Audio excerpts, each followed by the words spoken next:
B'investiment ta' €1,000,000 ġie inawgurat ir-rinnovar ta' sala Tabiba Marija Xiberras fl-Isptar Monte Carmeli. Din is-sala ġiet inawgurata mid-Deputat Prim Ministru u Ministru għas-Saħħa Chris Fern li qal kif din is-sala tal-ogħla livell u skont l-istandards se tibda tintuża mill-erba'. Il-pazjenti f'din is-sala rinnovata se jkunu dawk li qed jiġġieldu kontra l-vizzju ta' droga. Waqt din l-inawgurazzjoni, id-Deputat Prim Ministru qal kif dan il-proġett huwa parti mill-istrateġija tal-kura għas-saħħa mentali sal-2030.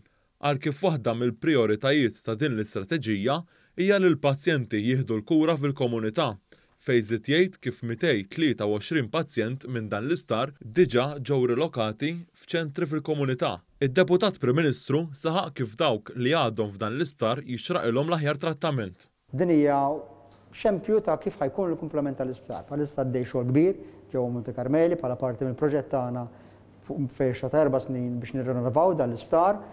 Huwa biss parti mill-kollana ta' servizzi li qegħdin nagħtu għall-kura tas-saħħa mentali. Fil-ġranet u l-ġimgħat li ġejjin ikollna aktar opportunità li nkomplu nispjegaw kif dan is-settur nkomplu ntuh l-importanza li jixraqlu. Il-perit responsabbli minn dan ix-xogħol, Sherin Maħlija, qalet kif għaddej xogħol fis-sala tan-nisa f'dan l-isptar u qed isir xogħol ta' restar fuq din il-binja.